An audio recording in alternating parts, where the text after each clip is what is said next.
So the Dragon capsule gets jettisoned from the ISS. Yeah. And it comes flying back to land here somewhere in the water off California. They moved it from Gulf of Mexico to California. So super cool. What I didn't know is that it jettisons its cargo capsule as it gets closer to splashdown. That cargo capsule is all the shit that it brings back from the ISS. So I'm assuming it's like all their containers, oxygen bottles, things like that. It's their waste. The garbage. I'm guessing it's a lot of garbage. So you've got like all those jerky wrappers from Butch because he was up there for like 9 months. So he's got all his. And then I've also was like, oh, it's also got to be full of shit. Yeah, of course. That's what I mean. It's all the waste. Because it's got to bring back all of the poop. And they jettison that into the ocean and then they go fish it out, I hope? No, they just drop it off in Baldwin Park. I have no idea why, but they're just like, we're going to just fucking leave this here in Baldwin Park. Like you would think the people of Baldwin Park would have something to say about it. Quiet, please. This is probably a problem. In 4, This is probably 3, a problem. 2.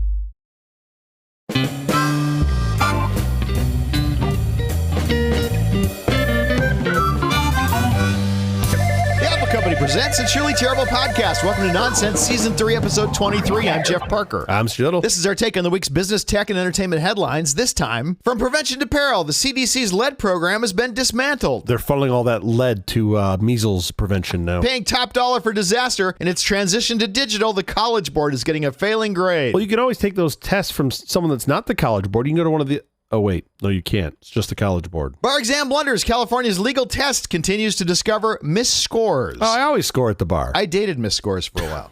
She was lovely. Did? Oh, yeah, she was very nice. That was great. Yeah. Does every town in the country have a bar called Scores in it? I feel like they should. Every little shitty town I've been to, where I grew up, there are at least 3 Scores bars, I feel like. But I'm sure there's sports bars. They gotta be, right? It's not a meat market bar. It's a sports bar. Well, every bar is a meat market bar if you believe in yourself. Also, our big story later this week, budget cuts and broken dreams, the unseen cost of public school decline. Oh, it's going to be a real uplifting segment, isn't it? It's Bee Week. Time for my favorite television show of the year, the Scripps Spelling Bee. Do you watch the show? You nerd. The best. The semifinals are Wednesday, May 28th. The finals are Thursday, May 29th. You know I'll be watching, doing my best to spell along. The Super Bowl, the World Series, placid, tension-free events compared to the Bee. I am a terrible speller, so it's like one of those shows I just can't. I'm like, come on, nobody can fucking spell that, and then they just knock it out, and I'm like, oh. That's the hilarious part is, right, that's the hilarious part is exactly how wrong you can spell some of these words. I find it very entertaining. I don't watch it like you do. I've only seen bits and pieces, but I swear I've seen them use letters I didn't even know existed. I'm sure of it. Like that weird Brazilian BC thing, whatever it is. Sure. How is your week going, sir? As you well know, the reason I'm sitting farther from you at the table today, I'm not feeling great. My little guy got a virus, and I'm pretty sure he pushed it up the tree to the rest of us. So that's lovely. Sure. I'll be fine. She's not going to cough on you. Thank you. Here's the thing. I love aviation. I love sonic booms. We've done, like, what, 3 or 4 episodes on sonic booms? Sure, at least. I always miss them. It doesn't matter when or where they happen. I always miss them. You don't hear them, or you regret not having them around anymore? No, I do miss them, but I've never heard them. I have nothing to miss because I've never heard a sonic boom, I don't think, in my life, because I'm always somewhere where they're not. For example, I've heard so many. Back when the shuttle would land at Edwards every now and again, every time it would come in, I would be just like indoors, out of town. So I've never actually seen or heard one. When they would come into Edwards, I lived in Pasadena when that was happening a lot. Oh, you'd hear them. And it would shake the entire house. Kabloomy, yeah. So I've always missed them. This past weekend, guess what happened? Sonic boom. I'm hanging out with some friends, right? We're having fun, having a couple drinks, we're outside.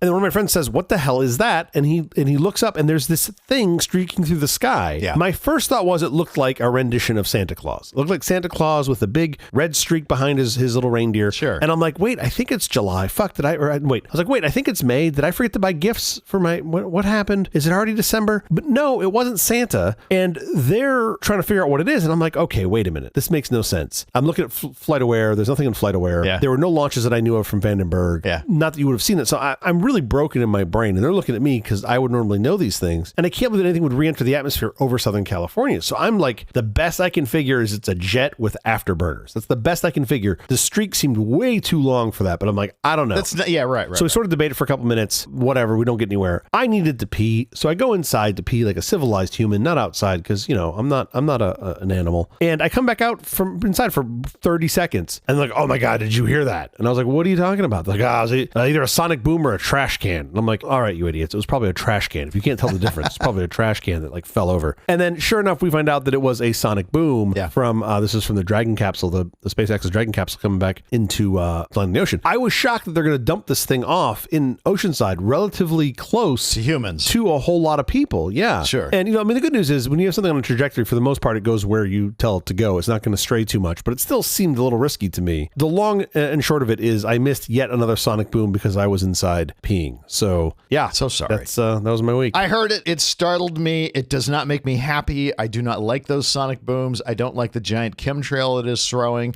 It's a giant advertisement. You might as well be driving your Ferrari at 200 miles down the street as loud as you can. Draw attention to me. Yeah. Well, that is Los Angeles is like, for the most part. It's the absolute worst. Also, give us forewarning when you're going to have a sonic boom. That kind of surprised me. And don't have them at night. You startled my animals. I have nothing but dislike for orbital this. Mechanics. You can't just be like, oh, let's just pause for 6 hours so that Jeff can get his beauty sleep. No, but you are scheduling. When you go up, you know when you're coming down. Well, yeah, I mean, it's not like it's a surprise to you. Oh, I guess we'll come down Thursday. Sure. Tell that to Butch. See how he feels about that. You know when you're coming down.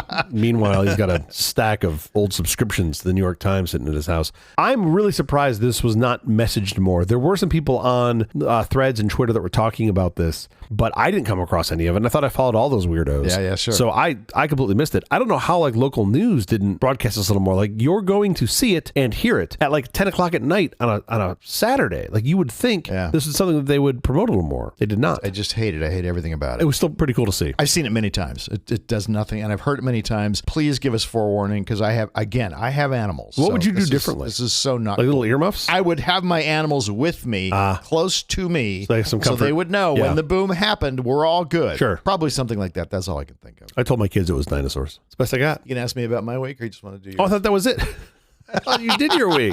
I don't care, whatever you want. Oh my God, I'm an asshole. How's your week? It was my birthday Saturday, and the Nib family made for me what I can only describe as the best chocolate cake I've ever tasted in my life. Oh my God, I'm a double asshole. I didn't call you on your birthday either. Absolutely amazing. If you're really, really nice to me today, I will share a slice with you, but I got to warn you in advance that as there grows less and less of the cake, the generosity of these slices that I share becomes smaller and smaller. becomes smaller and smaller as well. You basically, your slice is 8% of whatever's left. That's how this works. Exactly. Yeah, it's your own form of trickle down. It's your trickle down cakeonomics. I get it. Totally makes sense. So good. Thank you, Nib family, again. Wow, that's just, and I understand when you're making one of something, you don't make it like in large batches of 100. Sure. You can really focus on how to make it amazing, and you don't have to worry. I'm at the point now where when I go to make ribs and I'm buying them from Costco, I don't even buy them from the container, from the case in front of you. I ask the butcher to go back and get them from the case in back. And get them uncut and prepackaged and cryovac, because not only are they 20% cheaper, you got to do your own trim, but they're not split, so I got to split them myself. So I don't understand the whole making one of something. To me, it's like, if I'm going to do it, give me 16 pounds of this shit. Why not? Well, but if you're making one of something, you can really focus on making it just absolutely perfect. Oh, I still do the that. Cost of the ingredients doesn't matter, and all those things. If you're doing it commercially, you've got a lot of other things. Well, I don't do it commercially. It's just at my house. I just give it to my neighbor. No, well, you're pretty close to commercial scale.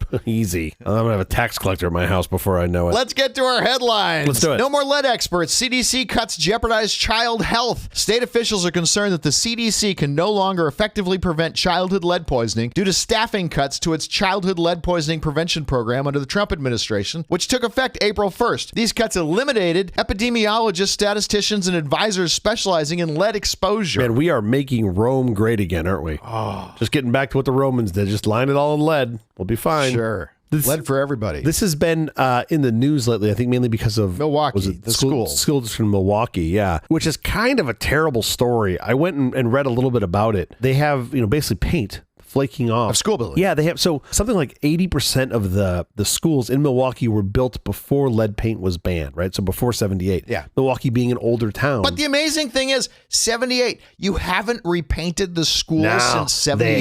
They have repainted it. They just repaint over it, right? It's like literally they're just like putting this shiny coat over it. Now they actually are trying to remediate it better. So you didn't strip away the old paint before you painted the new paint. I mean, it's just kick the can, right? Like, I get it. It's super hard and expensive to strip it away when you can just put a coat on and be fine. It's lead. Strip it away. But as soon as that base coat comes off, yes, it's lead. It's like, no, we just covered up the asbestos with a blanket. You're like, no. Oh, no. It doesn't actually work that way. It's a real mess. You've got these kids with elevated lead levels. Of course. And as it turns out, like, okay, first of all, the schools are bad. And yes, it's maintenance that they've neglected over the past 40 years. But the houses, especially on the sort of poor, more dilapidated homes, there's real lead poisoning risk from those as well. Like it is a real mess. Yeah. And I didn't appreciate that. I mean, especially if you're in something that's a little more modern and that has been repainted and remediated and you don't have flaking paint, you're like, oh yeah, this is a real issue. So the gist of the story, as a lot of folks are talking about, is that Milwaukee has asked for help from the CDC, and the CDC is like,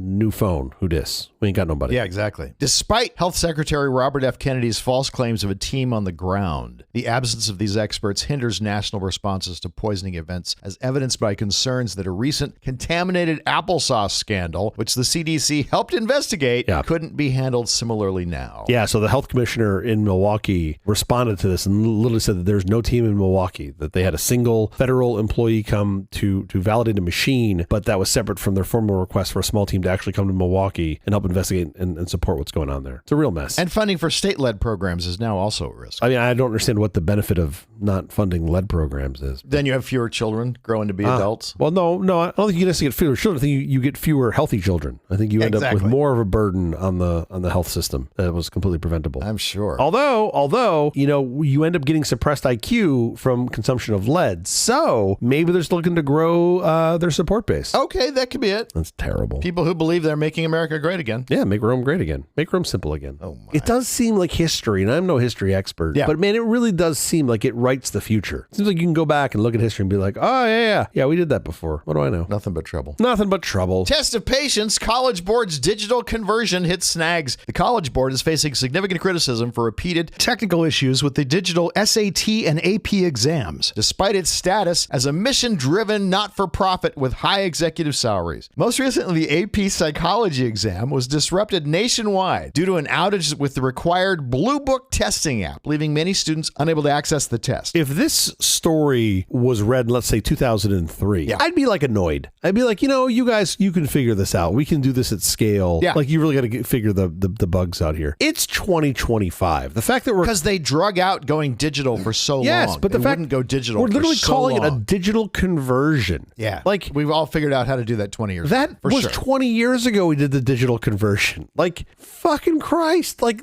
they should be in crypto by now. What are you doing? You're so far back. You should be paying for your digital test with crypto. It's like one of the things that drives me crazy when people will say, oh, well, we've got an e-commerce platform. I'm like, no, you don't. You have a commerce platform. Right. That's just what we call it now. That's how it works now. It's not important to call it e-commerce. You can't just be like, oh, well, I'm going to e-message that to you. Don't worry about the mission-driven, not-for-profit College Board. It's drowning in cash. The U.S. group, which administers the SAT and AP tests to college-bound students, paid its CEO $2.38 million in total compensation for 2023. That seems like a lot for the CEO of a College Board testing administration business. Especially if they can't figure out how to run computers. Oh, yeah, no, that turns out he's a paper guy. I mean, that's insane. Yeah, he's a paper guy. Yeah, this is super frustrating to me because they have kind of one job, right? Their primary job is to administer these tests. And you would think they could make some decent investment in a platform to do this. I don't know why we're having these growing pains now. It seems like at a minimum botched rollout, if not just a disaster all around. I'm not sure why we even do these tests the way we do them. I think, why aren't there more groups? There are basically two groups who are putting out these tests. Yeah. There's the ACT people, which is a for-profit company. Okay. Used to be a nonprofit, now it's for-profit. And then there's the College Board, which puts out the SAT and the AP tests. AP tests, yeah. They kind of have a monopoly on a racket. Yeah, absolutely. It's sort of one of those things where you need a standardization. You need a monopoly. What are you mapping to? If you've got, the little Parker testing entity, how is the school,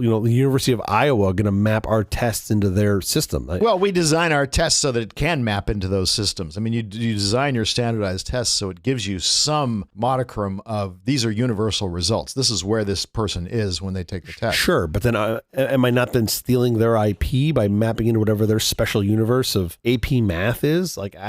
You're mapping into the IP of the universities. You're not mapping into the test material. I mean, the test material itself, the actual test, the material you put into the test. You can create your own test questions. This is not impossible. Oh, yeah. I mean, you can have ChatGPT do it. What a terrible idea that would be. You can write your own questions. Sure. And give your own practice tests. So I can assure you, those questions could then graduate into becoming a real test that someone else is putting out. Yeah, this whole thing just seems like a mess. I do think standardized testing is useful. There's a lot of people who don't. And there's an awful lot of people who say, well, it's unfair because the people who can afford prep for testing have this huge advantage. That's 100% true. Of course. That's true. Of course. However, I do think standardized testing tells you a lot. It tells you about, does the person who's taking the test, do they actually know the material in some way where they don't have to have the book in front of them? Yeah. Or in somewhere where they're not getting a bonus for attendance? Or in some way that they're not somehow being favored by a teacher? But it's one indicator. It's not the only indicator. It's one indicator. Sure, of course. They're not good at picking the teachers who give the easy A's. Yeah. That's why the standardized tests are very useful. I think they have real value. It does seem like it's a bit of a mess. The implementation of. Well, certainly the implementation of the digital test is a disaster. Yes. AP Psych testers could not access the tests. And within an hour, many students were finally able to log in and begin the test, but other students had scheduling conflicts and were therefore dismissed from the testing room. Late test day order. Yeah, and other students had scheduling conflicts and were therefore dismissed from the testing room. Basically, people study for this test, they're ready to take this test, and suddenly they find out they can't take it. Yeah, that's the part that really unfair. Yeah, that's entirely unfair. You really have very few options at this point. Like, they probably did the best they could by pushing them later in the day or getting to the makeup window. Sure. Like, if you've got other plans or other tests or you're planning on a vacation or whatever the hell else you've got going on now, that's all upside down because these guys can't administer a test. Also, you timed your sleep, you timed your meals, totally. You timed everything so you'd be good to go for this very long test. I'm pretty sure every SAT and SAT2 test I took, I was just like up late the night with you actually the night before. I'm like, I'll just stroll in, take the test, it'll be fine. Kind of like how remember when you took the ham test? I think like my extent of studying was us in the jacuzzi for an hour. That's really all it took. That's really all it took. It was not really that. Well, you hard needed of a eyesight test. too because we were at the School of the Blind, so we got an extra +1. Just for the listeners that don't know, Jeff and I took the ham radio test at the School of the Blind. I don't know why it was there, but that's where it was. That's where we went. That's where they could get the classroom space. Oh, I don't think they told them. I think they just showed it. Shh, be quiet. Don't let them hear you. They have no idea we're here. Just don't make any noise. They have no idea we're here. It's terrible. California bar exam takers were told that they failed. Whoops, they actually passed. Earlier in May 15th, the State Bar of California said that a number of scoring errors had occurred on its February bar exam. Another black eye for the disastrous test plagued by logistical and technical issues. Is this the year of testing malfeasance? Is that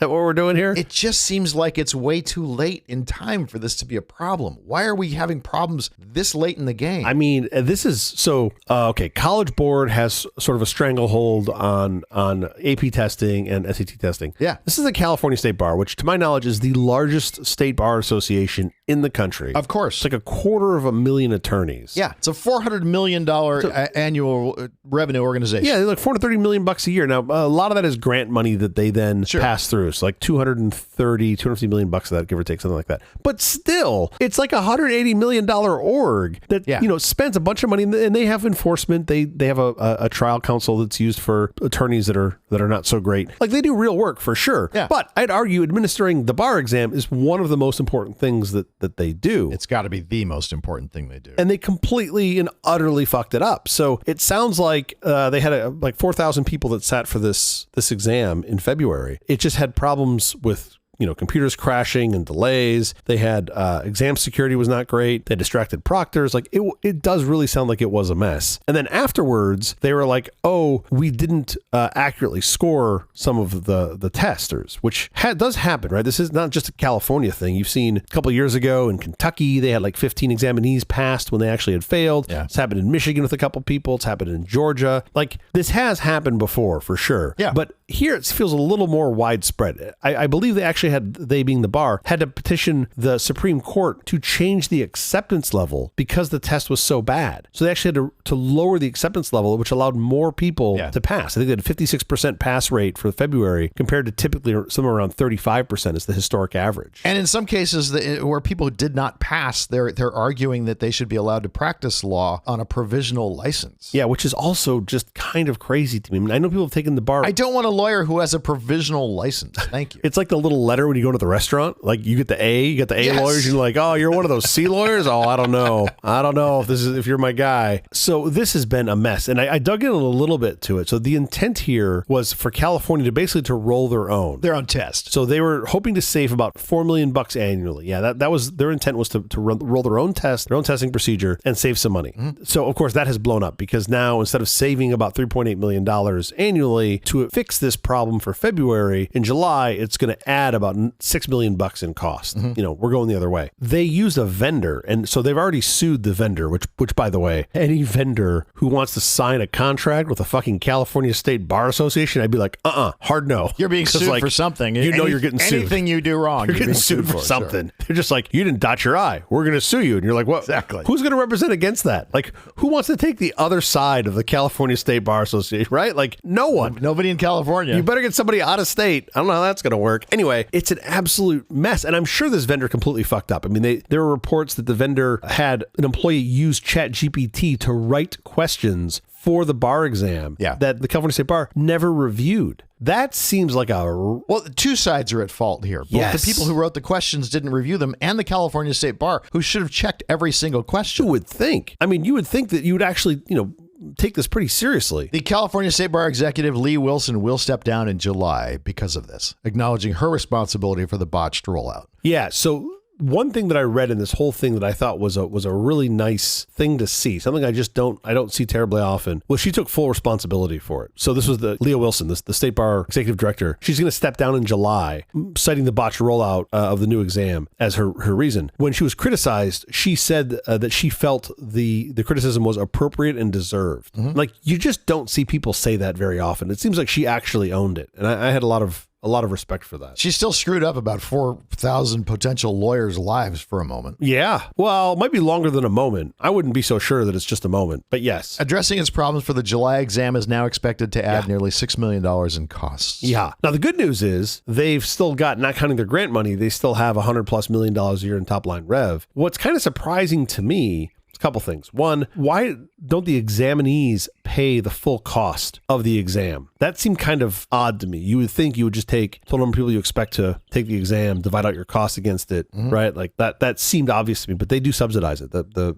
State Bar Association subsidizes it. I don't generally think that you should restrict people who have less money from being able to do things like this. I mean, but you are going to the legal profession, right? Like, I'm fine if you want to have some grant programs or you want to help folks that are otherwise, do that. They have grant money. They can make this more fair and equitable across the board. However, that doesn't mean the approach they take. The approach they seem to take is it's a flat fee. Yeah.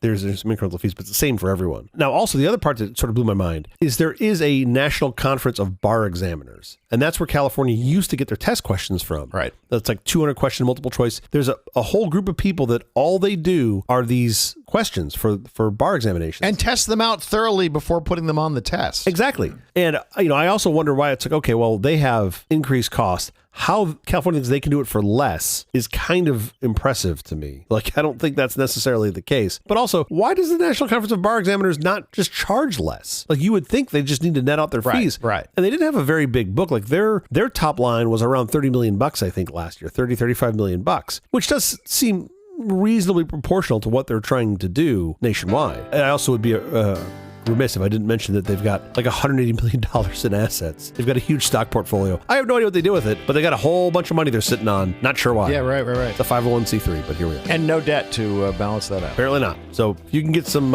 equity in National Conference of Bar Examiners, you should do it. Okay, enough with the headlines. In fact, enough with the episode. We have to get out of here. Special thanks to our floor director, Martina Chaconis. Thanks, Martina. We'll be back later this week with our big story about the harm we're doing to our future by not investing in public schools. Until then, thank you for listening to all this nonsense. I'm Jeff Parker. I'm Stu Little. Au revoir. How do you spell it? How do you spell what? Au revoir. A-U-R-E-V-I-O-R. Au revoir. Latin? French? French.